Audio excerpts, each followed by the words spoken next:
Hey guys, Bret here, and today we're going to be talking about what you need to know to get your money working for you and to start building wealth. Let's get started. Now, before you tune out of this video because you think it's not for you, you're never going to be wealthy because you haven't got the resources, you're not a high earner, you've got no money, well, you're wrong. And the habits that I'm going to share with you in this video would prove otherwise. So guys, hit subscribe. Do you mind?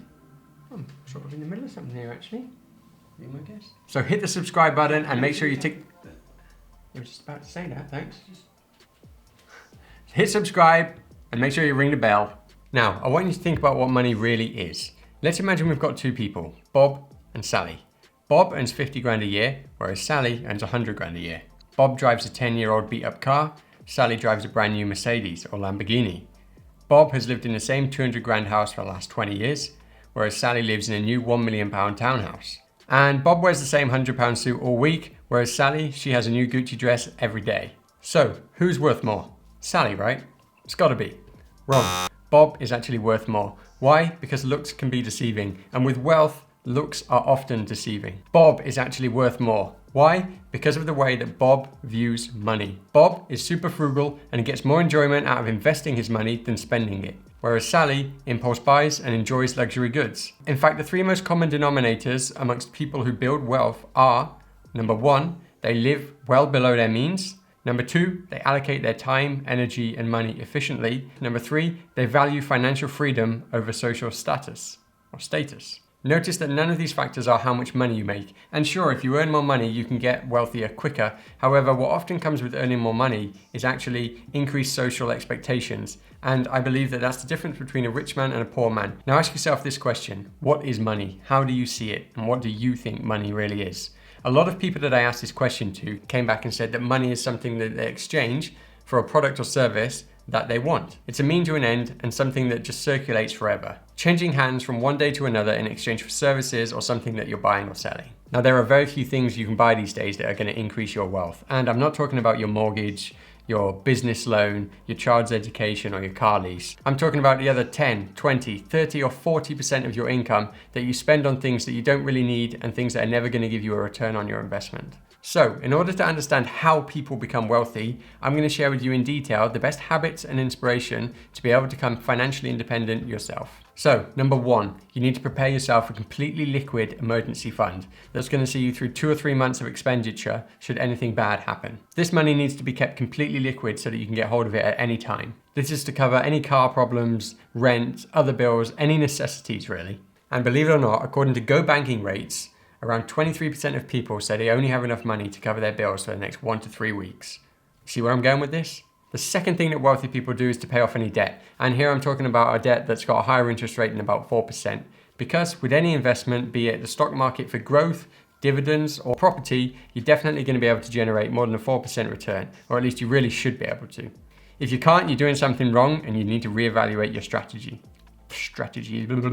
Now get this, becoming debt-free is the first step towards becoming wealthy. Because if you can become debt-free and then you keep applying them saving habits onwards, that's what's going to build you wealth. That money that you continue to save is what's going to build you wealth into the future. Now that brings us on to number three. Around 70% of millionaires are first generation and have not had parental help. This goes back to having the right mindset. And like Bob, who actually earned less than Sally, his mindset was to save and invest. And this is what you need to work on if you want to achieve financial freedom. In fact, people who grew up with wealthy parents and had a large allowance grow up expecting that to continue into adulthood, and therefore they end up spending most of their income.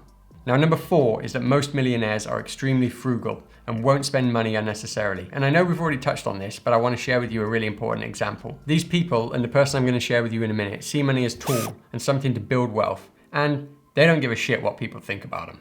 Warren Buffett is a great example here, so let's have a look at his frugalness. Warren Buffett lives in the same house he bought in 1958 for $31,500. He has McDonald's for breakfast most days, and he drives a beat-up car.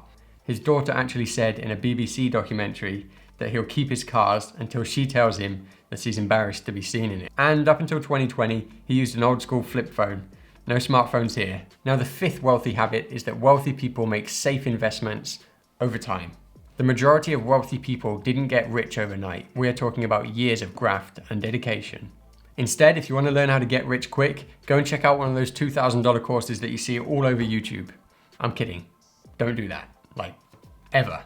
Okay, so another example to demonstrate how anyone can build wealth is if we take someone in an average UK salary, which is £35,000, after taxes £27,500, and let's call this person Josh. Say Josh spent 55% of his income on necessities, the other 45% he spends on luxury items and entertainment. So if Josh cut back on his luxuries and lived extremely frugally, he could probably save around 40% of his income. This is totally possible, anyone can do it. And if you want to see my video on my savings tips, I'll link it above. Go and check it out. Now, most people don't save anywhere near 40% of their income, and whatever they do save will go in some crappy savings account at the bank and probably earn 1% or less interest. Now instead, and the way that I see money, is that if you take that 40%, which in Josh's case would be £11,000, and invest it into a dividend stock or real estate, you could generate anywhere between 5 and 10% return on your investment. With that, and over time, if we allow for 2.5% inflation, you're looking at a 7.5% return on your investment. That 7.5% would be £825 every year, forever. In fact, if you keep reinvesting your returns over time, you're also going to benefit from compound interest. Compound interest is best described as a snowball. If you make a snowball with all the money that you've got in your savings, pick it up, roll it down a hill. As you go down the hill, that snowball is going to pick up more and more snow. And that's basically what compound interest is. So guys, to conclude, I used to think that finance was such a minefield and something I'd never understand. Therefore, I never tried to understand it. I thought that to get rich was to understand the percentages, it was all about the numbers, and all of this just seemed so alien to me. But by realizing how simple finance can be, I got less scared of it, and I was able to start investing. Now, I hope that this video helped simplify some of the behaviors that wealthy people have that lead to financial freedom. And if you can commit to implementing some of these into your life, you're definitely going to end up saving more money and over time paying off your debt and investing. Guys, thanks for watching. Hit that like button and make sure you're subscribed. I'll see you next time on Tuesday? Wednesday. I'll see you on Wednesday.